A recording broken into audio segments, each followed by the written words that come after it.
Hello，大家好，我係 Kenny。見大家上次咁踴躍去睇我條返工片，所以今次就同大家嚟個 Part 2啦。但係今次就會講下其他唔同嘢嘅。首先就等我出咗門口先。而家係朝頭早嘅7:39，我哋就出門口啦。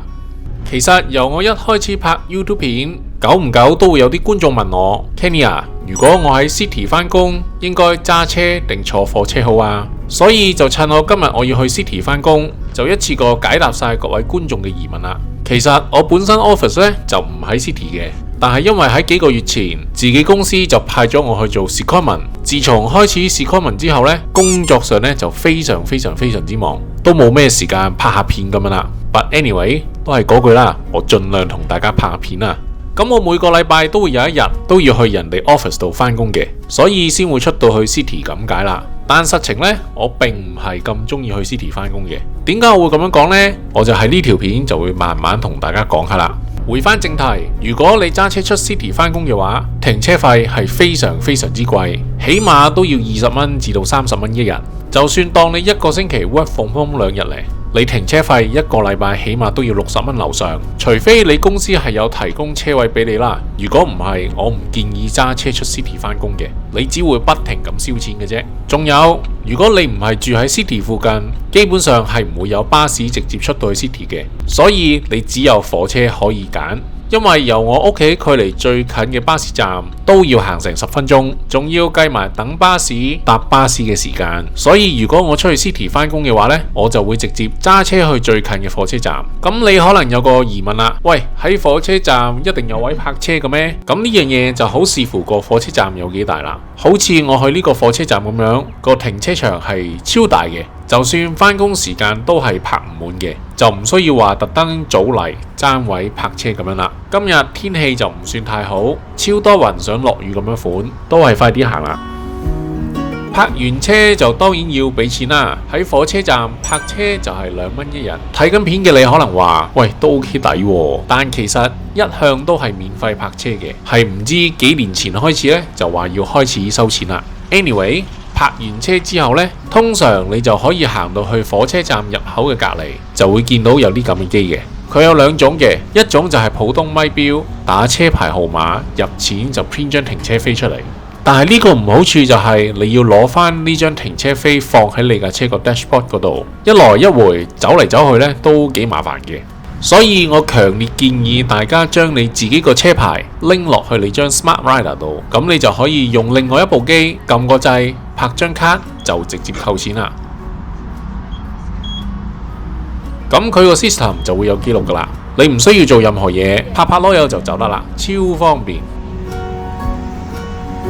泊完車就經過條行人天橋去月台搭火車啦。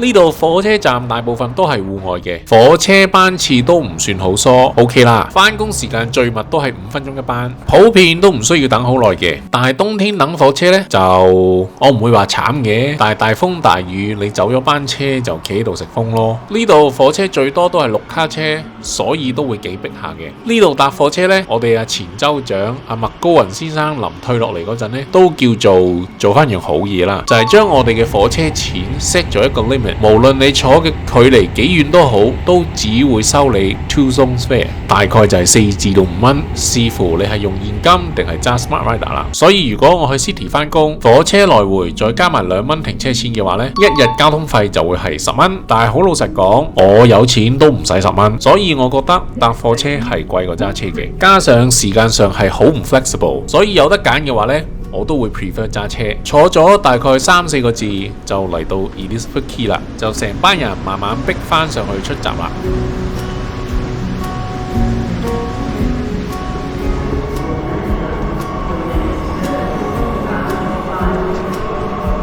以為就咁就到達目的地，未完㗎。Perth 嘅 CBD 其實就唔單止係 Elizabeth Quay 同埋 Perth Station 嘅範圍，其實遠至 East Perth 同 West Perth 都算係 CBD 範圍嘅。咁你點樣先知道自己係 within CBD 範圍呢？如果個巴士站上面有個 Free Transit Zone 嘅 logo， 就代表你喺 CBD 範圍入邊啦。咁我而家就要行去隔離嘅巴士總站轉 Purple Cat 啦。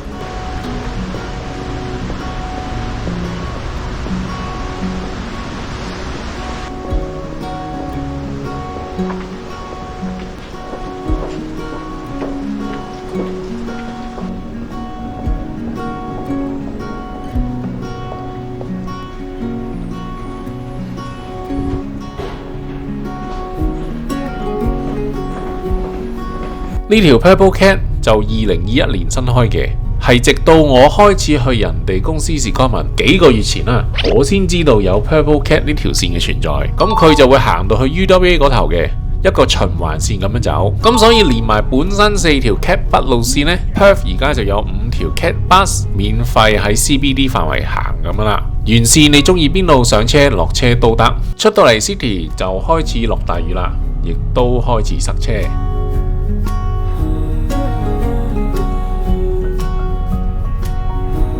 坐咗成15分鐘就落巴士啦，落大雨就等我開返把遮先。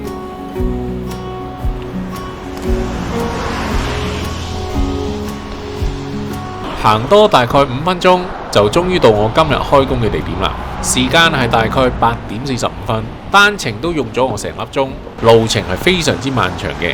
就算我揸車連塞車都唔需要咁耐嘅。好彩我1個星期只需要嚟1日，唔能夠想象如果日日都係咁嘅路程嘅話呢，我應該會癲嘅。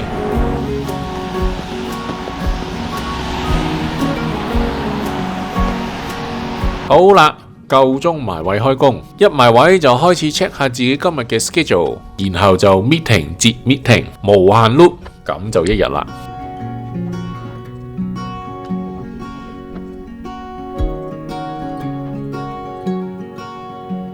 因為 Purple Cat 嘅時間，通常我大概4點半呢我就收工噶啦。我喺度呢就強烈建議大家 download Transperth 呢個 app， 好多嘢都可以經呢個 app 做到嘅，例如 set up 自動增值啦，頭先講嘅將自己部車拎落去張 Smart Rider 度啦。最重要你係可以 real time check 到你啲巴士、貨車幾時嚟，同埋去到邊。佢嘅 tracking 呢係準過 Google Map 嘅，咁你就可以因住時間幾點開始閃人，然後行去巴士站等車咁樣啦。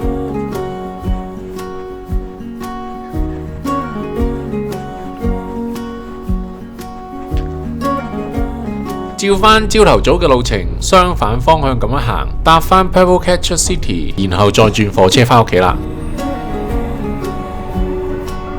翻火車站就去攞翻部車，翻屋企之前就順便去入一入油咁樣啦。近排 Perth 嘅油價都升得好勁下，雖然我仲有1/3缸油，都預早入咗先啦。平時啦，我就通常去 Ampol、Atlas 或者七仔入嘅，就睇下邊間平，我就會去邊度入嘅。咁我今次呢，就去七仔入，因為用佢個 app 呢，你可以 lock 個價錢 lock 1個星期。咁我上個星期啦 lock 咗佢嘅價錢啦，就係大概1個9毫6，而今個禮拜呢，就已經升到去2個08先啦。只係爭咗1個禮拜就已經爭咗成差唔多毫幾至1公升啦。咁而我部車呢，就有2個油缸嘅，咁我一入呢，就起碼82 lit 嘅。咁呢度都慳到10幾蚊噶啦，同埋去七仔入油就可以儲 Velocity 分，暫時係我主力儲嘅里數。